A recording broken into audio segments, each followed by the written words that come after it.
Nicolas Chartier et Guillaume Paoli ont fait d'Aramis Auto l'une des plus belles réussites de l'e-commerce français, avec aujourd'hui 700 collaborateurs et 700 millions d'euros de revenus. Leur obsession, améliorer sans cesse l'expérience d'achat du véhicule. Aramis Auto nous montre ici un second pilier de la stratégie Lean, l'alignement de toute l'entreprise sur la maîtrise des opérations, aussi bien dans les activités physiques que digitales, par la réduction continuelle de ce que l'on appelle le lead time, c'est-à-dire le temps qui s'écoule entre la demande client et la livraison. Nicolas Chartier, je suis un des deux cofondateurs d'aramisauto.com, qui est le leader de la vente de voitures sur Internet. La société fait aujourd'hui 700 millions d'euros de chiffre d'affaires, mais quand elle a passé la barre des 100 millions d'euros, ça a commencé à être un peu plus difficile. À chaque fois qu'on était en train de faire de la croissance, notre satisfaction client se dégradait. Et donc on se disait, c'est normal, on fait de la croissance, donc c'est moins facile, et du coup la satisfaction client se dégrade. Jusqu'à un moment où elle était assez irrégulière. Et cette irrégularité dans la satisfaction client, en fait, c'était aussi une irrégularité dans la façon de travailler des collaborateurs, et ça générait aussi des irrégularités dans la rentabilité et dans les taux de croissance.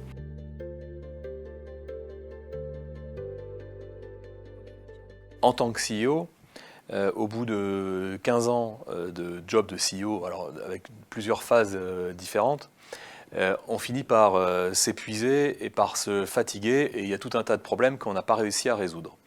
Et en fait, dans la manière dont on aborde les choses aujourd'hui, il n'y a plus du tout ce sentiment de découragement. On a résolu des problèmes qu'on n'arrivait pas du tout à résoudre.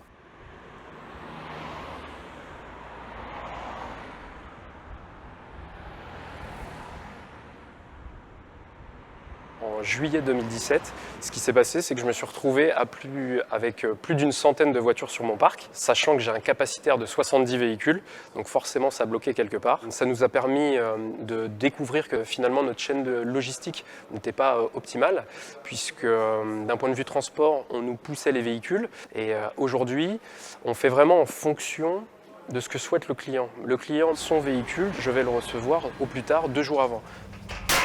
Le véhicule est déchargé par le transporteur, il est ensuite mis directement sur l'agence. J'ai mon chargé de parc qui va notifier sur la vitre la date d'arrivée du véhicule et la date de livraison du véhicule.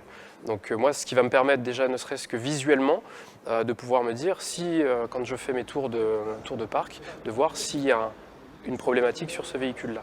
Dans notre zone de préparation, donc on a créé un système de couleurs tout simple. Quand tout se déroule bien sur le véhicule, quand le véhicule est prêt à être livré, une fois qu'il a été préparé, il est placé directement sur des emplacements verts qui nous permettent de dire donc, visuellement que le véhicule n'a aucun souci et qu'il peut partir en livraison. Ensuite, si jamais on détecte à la préparation du véhicule un défaut qu'on n'aurait pas identifié lors du déchargement, ce véhicule sera mis directement sur un emplacement rouge pour résoudre ce problème et pouvoir livrer dans les temps. Aujourd'hui, le Lean nous a permis justement de réduire ce lead time et pouvoir rassurer nos clients sur leur date de livraison, ce qui n'était pas le cas auparavant. Et c'est une précision en fait que personne n'arrive à atteindre dans la distribution automobile. Ça, on a réussi à le faire grâce au Lean, grâce à cette transformation, alors qu'on avait essayé avant et on n'avait jamais réussi. Donc en fait, ça redonne énormément de dynamique et d'énergie positive, ça donne énormément d'envie d'aller faire de la croissance et de lancer des nouveaux services pour les clients. Et en fait, ce qui est important, c'est que le Lean, pour nous, ça s'applique aussi bien à des processus traditionnels, et ça on le sait depuis des années, mais surtout à des processus, c'est très très très pertinent quand on commence à l'appliquer à des processus digitaux. Donc quand on va aller attaquer la data science par exemple, on va l'attaquer avec un état d'esprit Lean. Donc, par exemple, une des améliorations qu'on allait chercher il n'y a pas si longtemps que ça, sur Aramis on a un moteur de recherche avec des filtres, et dans le filtre équipement il y avait le filtre 7 places, et ce filtre 7 places il se comportait depuis 2 ans de manière un peu erratique. Il s'affichait uniquement quand on cherchait des voitures de grande capacité comme les monospaces ou les grands SUV. Et en fait, on s'est rendu compte que les commerciaux demandaient à chaque fois aux clients « mais donc vous avez combien de personnes dans votre famille, combien de places vous voulez ?» Et l'entrée par les 7 places était hyper intéressante. Et donc on a rajouté ça de manière figée sur le moteur de recherche. Et du coup on a satisfait à la fois les clients et les commerciaux qui sont nos super users.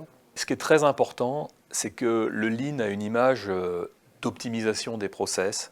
Et en fait, le Lean tel qu'on le pratique, nous, c'est pas du tout ça.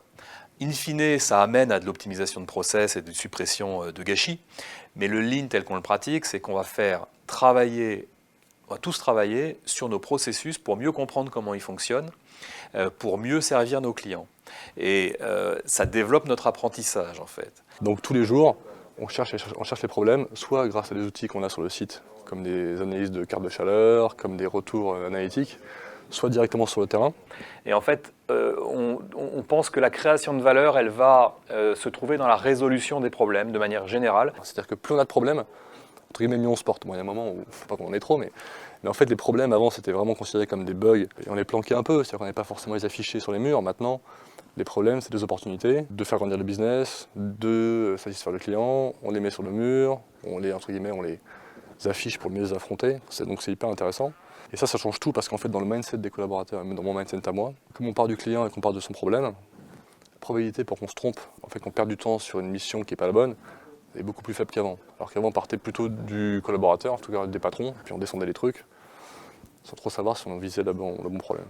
Toutes les entreprises disent qu'elles ont un focus client, ne serait-ce que quand elles rencontrent leurs clients, elles leur disent que c'est important. La différence dans la manière dont on le vit, nous, c'est que moi, en tant que CEO, je fais en sorte de ramener toujours les collaborateurs et les discussions aux clients.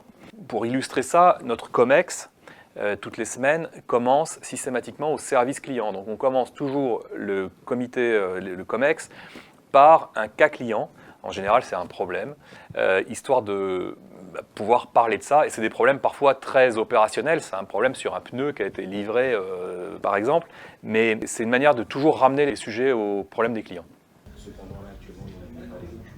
Donc là, en fait, je suis en train de préparer le cas client COMEX. Donc en fait, toutes les semaines, le COMEX commence par un cas client. Donc du coup, on étudie un problème qui est arrivé à un de nos clients. Et en fait, du coup, on part du problème, on décompose le problème et on essaye de comprendre tous ensemble pourquoi le client a rencontré ce problème-là. Et donc du coup, l'objectif, c'est de pouvoir présenter ça à tous les membres du COMEX pour qu'on puisse en fait toutes les semaines apprendre sur l'expérience client qu'on fait vivre aux clients, sur nos process, etc. Dans le modèle Lean, on est en permanence en train de rechercher des choses à apprendre. Donc ça, c'est quelque chose de très compliqué qu'on met beaucoup de temps à comprendre. Et pour faire ça, on a besoin de visualiser ce qui se passe. Et donc notre COMEX, il se passe dans cette pièce qu'on appelle l'OBEA du COMEX, qui est une pièce dans laquelle on va retrouver alors la stratégie de l'entreprise, un suivi sur des KPI. On a des discussions autour des problèmes que l'on rencontre en essayant de rentrer très loin dans le problème, ce qu'on appelle nous des deep dives. On essaie d'aller vraiment très très loin dans les problèmes pour comprendre vraiment ce qui se passe. Et c'est là qu'on apprend vraiment des choses sur notre manière de travailler. Souvent, les entreprises qui ne sont pas dans une démarche Lean ne savent pas par où commencer parce qu'ils sont noyés dans des problèmes logistiques qui leur cachent tout. Et du coup, quand ils font des grands paris, ça arrive sans arrêt, ça m'arrive sans arrêt. C'est-à-dire, bon voilà, on pourrait nettoyer la logistique et faire marcher la boîte. Et ça, le grand chef dit, ouais, mais ça, il faudrait qu'on s'en occupe. Ouais. Il faudrait qu'on s'en occupe tous les jours. Ouais. Plusieurs fois par jour. Non, ça me paraît trop compliqué. Je vais plutôt aller faire une analyse big data pour comprendre où sont mes vrais problèmes. En fait, l'analyse big data ne dira jamais où sont les vrais problèmes parce qu'on est tellement pollué par des problèmes logistiques qu'on n'y verra absolument rien. Donc là, le cas qui était vraiment intéressant, c'est que même dans un pure player digital, revenir sur la partie en brick and mortar, régler les problèmes logistiques et une fois qu'on a fait ça, on y voit clair et là, on découvre les vrais problèmes digitaux qui sont au cœur de la boîte. Des problèmes de qu'est-ce qu'on fait avec l'intelligence artificielle, qu'est-ce qu'on fait avec la réponse du site avec les clients, les évolutions de goût, enfin des problèmes vraiment très intéressants.